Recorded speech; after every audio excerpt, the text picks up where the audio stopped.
Yeah. She right because she was at my birthday and my friend was having a martini. Welcome, Demi Moore.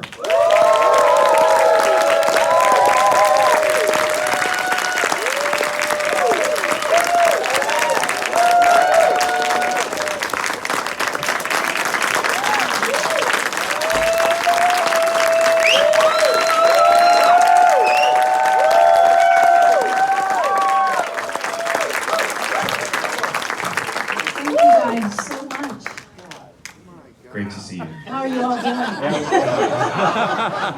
Everybody okay? Do I need to give you a minute? It does take a little bit of time to process. I will. Demi is here to help you through the next 20, 25 minutes. There's a hotline.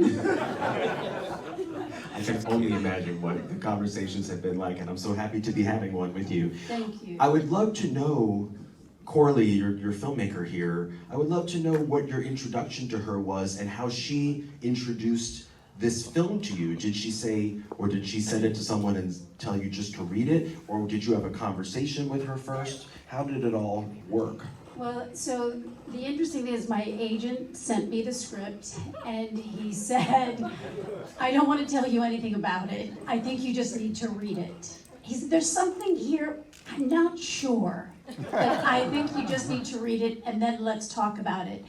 And once I read it, I fully understood, one, the challenge of even trying to describe it, to even really bring it into a succinct, frame, and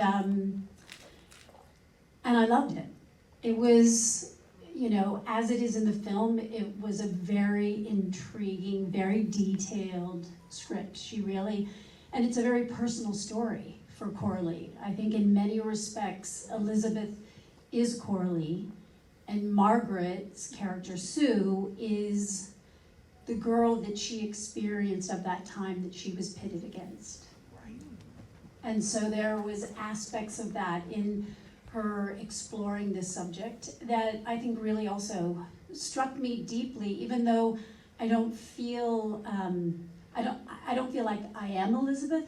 I mean, she has no family, no friends, no life but her work, but I totally understood that and I related very deeply. It really resonated, the impact of the value system she was placing on everything in her life that was external.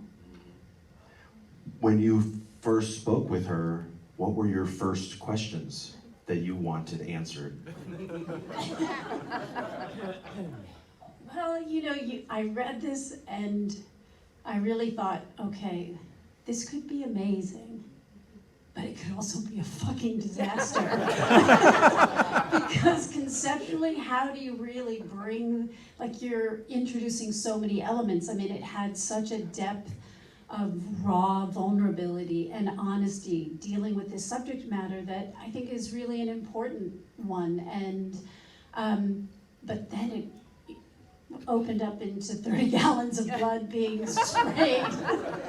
And I just didn't know. And so a lot of it was really, Coralie as a director is a very visual director, very symbolic. And so I think a lot for her was really wanting to spend time with each of us, really expressing just the depth of her understanding of it from a very detailed visual way. And in a way left a lot from an actor's point of view, that it was left to us to really create kind of the deeper heart and depth of who this woman, it isn't two, but we are one, and to bring that aspect to life. But a lot of it was her just really taking me through visually what she was wanting. I think you just adjust because, I think we've all done enough where you're used to starting a little wider, you get some spatial relationship, you understand kind of where things are. And when a camera is starting this close, and you're boxed in, but I think in an interesting way, that was much more comfortable for Coralie. Like she saw doing, wide masters as almost a waste of time. which was definitely odd. Yeah. Took some getting used to.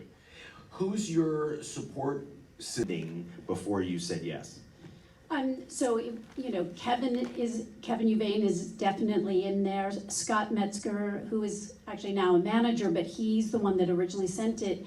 But I think that there was, you know, just a general real interest in this. Like there was, you know, an energy around it. At the same time, some caution about it, because really it was a roll of the dice, you know, to know. I mean, I did really enjoy and watched Corley's first film, Revenge. So I got a sense of just, you know, her style, her kind of way of storytelling. And so my team generally, it's like I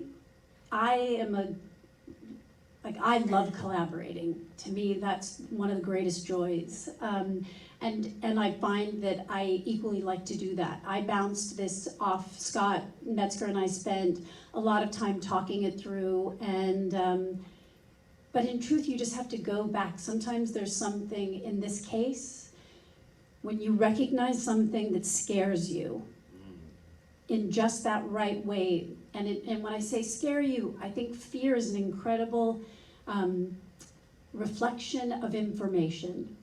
It tells us when we're in danger, and it also tells us when something taps into the type of fear that you know is a vulnerability. It's something that's pushing you to step out of your comfort zone. So in my knowing, I knew that if she felt I was right, that I was going to say yes. So it didn't take a lot of conversation. I'm so glad you ran toward the fear, because look what has resulted. I saw an interview that you gave.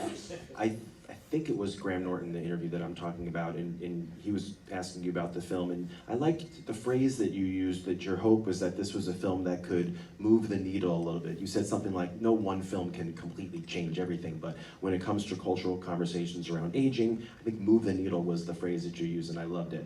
I'd be curious to know, is that something that you hoped could happen from when you initially read the script? You're like, oh, that's what hopefully this movie could do? Or is it more since you've seen the finished product that you've hoped for that or felt that way?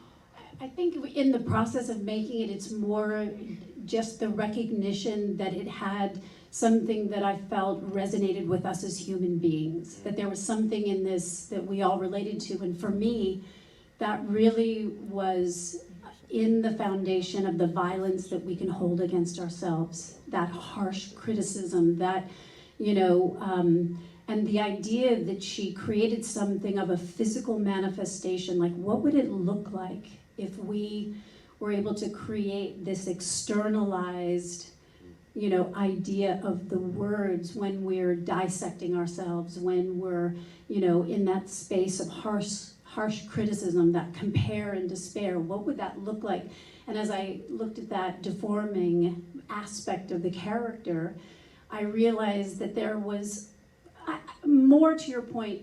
It's something that I can look at now after, but it wasn't that it was completely absent from the thoughts. I think in the process of doing it, it's really more about just being able to connect to the truth within it that is within me.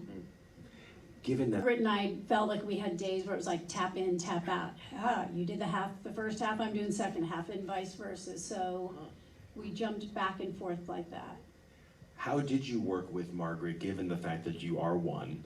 What kind of conversations did you have beforehand, throughout the shoot, to make sure that it was of a piece, as it were? Well, first of all, I adore her. I love her. It was a joy working with her. And when Corley spoke to me about who she was considering, it also gave me an incredible reassurance, because I knew that she from the get-go wasn't looking just to find somebody who had a look on the outside, that what Margaret was going to bring to it was already going to be nuanced with an incredible depth. The amazing thing for Margaret and I, so I worked with her mother on one of my first films, which was, you know, she knows my daughters. And so the first time that we met in person, I think we felt already that we had a connection, we knew each other, and it took we didn't really have to really have any lengthy dialogue. I think that we are very similar in our approach. I think we both had I think we both jump in feet first. We're not afraid to get messy or dirty. And the only thing we did, in the very beginning, I was talking about it earlier today, we did this funny little exercise class where they were having us throw a ball back and forth that was an interesting kind of thing of trust. But I think, look, we just had an innate understanding and really looked out for each other. I think Coralie was so focused on the visual that I think we really needed to have each other's backs, literally. Years, and it's in our journey with this, Ray Liotta was originally set to play this role, and who also would have been absolutely incredible. And we lost him literally the week before he was supposed to come over. And so Dennis stepped in with such gusto, and it's very different. It's totally different, but I think he brought such a wild life, and I mean, he was so all in. And when he arrived, we had already been there, I don't know, almost 3.5 months. So it was also like a little breath of crazy fresh air. Him in his tight Dolce & Gabbana suits. Listen, it worked for me.